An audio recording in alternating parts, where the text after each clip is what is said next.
Using the image of JD Vance doesn't do the story justice, but he's become the lightning rod that basically has people actually paying attention to this story. And it's about young Republicans, the groups of young Republicans in various states and various sort of platforms, various sort of organizations that are getting the heat at them for good purpose for just being dumb, which is what he said, what Vance has said. But there's consequences when these aren't just kids being kids. Now let's talk about the actual story. A leaked Young Republicans group chat showed racist, anti-Semitic, and offensive messages, including praise for Hitler and jokes about gas chambers and SA. After reports of this came out, including in various media reports that showed big-time folks being involved with this, New York Republican State Committee suspended and moved to disband its statewide Young Republicans organization. Similar fallout hit leaders in other states and chapters like Vermont, Kansas, Arizona as well. Several GOP officials have publicly condemned the rhetoric and called for resignations. The basic part of the story is a young guy, youngish guy, made a group chat or a chat inside one of the chat sort of apps, going back and forth with various members of various other Young Republicans groups so they can talk about things. And it turned pretty salty pretty quickly and went on for much time. Now that it's been outed, these folks are being outed and they're losing their stature in their young upcoming ranks, growing into the ranks. Let's get to JD Vance. The vice president downplayed the leaked messages, saying they were stupid jokes, suggesting that young people sometimes say foolish things. His remarks drew swift pushback from across the political spectrum, including many Republicans who argued that messages are beyond, these particularly were beyond just being edgy humor. Video clips of his comments circulated widely on social platforms and TV news, with the divide underscoring how party leaders differ on consequences for speech that crosses clear lines. The real consequence issue is speech that crosses clear lines said by your comrades or the folks you're bringing up, the folks you're protecting, as opposed to anybody else. Here's actual fallout for what happened from the actual quotes or actual texts and chats and things. The New York GOP Executives Committee voted unanimously to revoke the state's Young Republicans authorization there. The vile language was citing as part of the reason, plus mismanagement of the group, and the foul language just made it worse. Prominent Republicans like Elise Stefanik and Mike Lawler, representatives in the House, both called for steps to be involved in getting those guys out of the way. A case in Vermont where a state senator was linked to the chats faced intense pressure and he himself resigned. The National Young Republican Organization are condemning the content as appalling, as one would do when you get caught. Now, it'd be best if they did not get caught, or even better, did not do it. But once you get caught, you've got to sort of cull the herd and get rid of the dead weight. Now, this episode actually raises questions about the political culture and standards for our future party leaders. The folks who are coming up below us, say us because, I'm Gen X, I'm middle 50s. So at this point in time, we're looking for people who are going to step in and take the reins from the reins we didn't get because baby boomers are still in charge. Whole nother podcast. It also pushes pressure on the GOP officials to show where they draw the line in the hate speech, in the rhetoric, and just being nasty and dumb, and how they're actually going to enforce it. If someone proves to be a liability because they have a bad mouth, will you get rid of them because they're a liability for having a bad mouth? Or are they that important, that impressive that they can overcome it? Or is the reality the fact that we just want more numbers, more people that look like us, sound like us, and this is exactly how we sound, so we're really not changing the fact, and we're just keeping them in there. Midterms are approaching. Both parties are texting messages. Both parties are texting messages around about accountability and free speech to all people involved. The story like this is developing. More names will surface in the back and forth from prosecutions as we figure out who's chatting who. And will these people be young folks who are actually in the running for things, or they're just sitting around on college campus going forward? Because what we've learned about these kids, these groups of folks in the Young Republicans, they are young in sense of theory, but the age range of people involved in the chats go from about 18, maybe 20, real college kids, to 35 to 40, actual adults who should know better.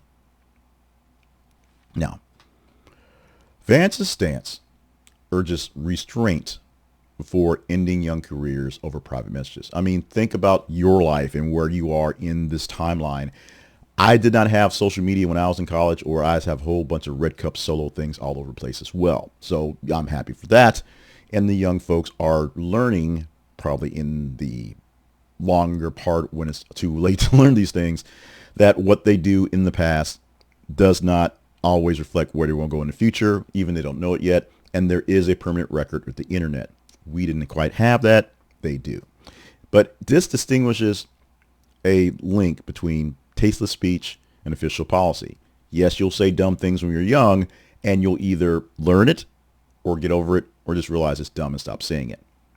So calling the remarks kids being kids, though, minimizes the actual harm, normalizes the extremist talk in the Republican base, and sends the wrong signals about standards for public service, especially when some of these kids are in their 40s. Leaders may argue about how to actually discipline the folks in these issues, but they also should set some clear red lines and consequences for just doing the things they're doing. You can't necessarily outwit all hate thought. Some people will have these thoughts and they'll still be functional members of our government and society. Some people have these thoughts and will say them wildly and crazy and whatnot. And actually, you're just wild, crazy folks who get into the deal because they look like y'all. And so they can work that way as opposed to being good at things. If you can't figure out which ones are which, you need to figure it out quickly. Free speech leniency gives young adults room to learn from mistakes without permanent exile. But remember, we are using our social media to scrub to see how we're going to let people in the country from other nations because we don't want them saying bad things. And those are young people as well. So why are we not looking at our people to see what really bad things we are fostering in our society so it does not become cancer on its own? Public trust and party credibility would be greater if racist, anti-Semitic speech were diminished as soon as it was found and not shown to be just something people will get over. We will see how this plays out. As I said, J.D. Vance is a poor image for the story because the story isn't so much about Vance, but it is about the words that were spoken about this group of folks who are taking over eventually the Republican Party, or at least being Republicans in the body mass out there. Are there crazy stuff being said by the Democrats? I'm pretty sure it is. But that's beside the point. The point is, once you realize that the person is crazy, saying stupid and just inflammatory stuff, sorry, I butchered the word, you should get rid of them.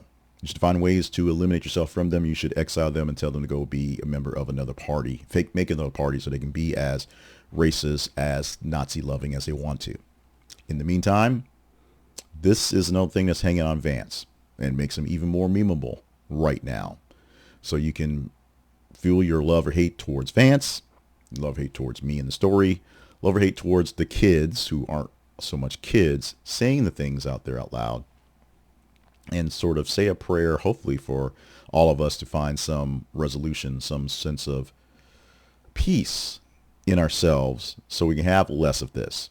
Remember, I am a person of brown complexion, and I have no actual I have no reservations of thinking that we're going to make this a post-racial world. We're going to make life so much better that everyone will stop thinking of race, because race is a part of it. This thing is a part of it because you think about it and I think about it, and it's there. It means something. It should mean less in this points of where you actually have your stature, but someone's going to throw it in there, so it's there. You see that exactly with the young Republicans having these conversations and saying that, you know, they like Hitler and SA should be a part of their life as ruling classes. It's that. It's terrible. It's really terrible what they were doing. And it went on just in more or less private chats with people who were they jonesing for Republican leadership for quite some time. So it tells you some batches of people who are willing to be public and out themselves in exactly what they think. And so once you know that, you know to distance yourself from those things because you should assume they're bad. You can't play it off as boys will be boys anymore. Can't play it off as young people saying stupid things anymore because of the climate that's going on. And these aren't young people that are, you know, in 8th grade, like saying stupid stuff because they heard it someplace. These are people who you are grooming, word used on purpose, for some sort of life in leadership in your party and to carry on forward. And if you want your party to Be one of values and be one of goodness. Be one that people actually want to move away from someone else's to get there. You can't have it being exclusive to this point. It's one thing to say, no shoes, no shirts, no service. It's something else to say, if you don't fall in line, if you're not this color, if you don't do this, you can't come in. When you've got just as much money and power and clout and maybe even more than the other people there. But the exclusivities is mostly just to hold on to power that some people should have in the moment. So, comments. Let me know about this one. This is a story that would have gotten a bit more extra play if it weren't for the whole government shutdown and the wars being fixed and us blowing up boats in the ocean and things like that are, really things that are important. These people are important because they are basically jockeying for position to be the people in charge in the future, near or far. But this is one that's a lesson on how we teach people that in this point in age, this day and age, this point in time, it's obvious that these folks missed the lessons early on in kindergarten and golden rule things. So are we teaching the right messages in kindergarten and golden rule things? Or are we doing this, sowing these seeds on purpose? That's where I'm at this thought process. Let me know what you think about it from my point of view or from your point of view.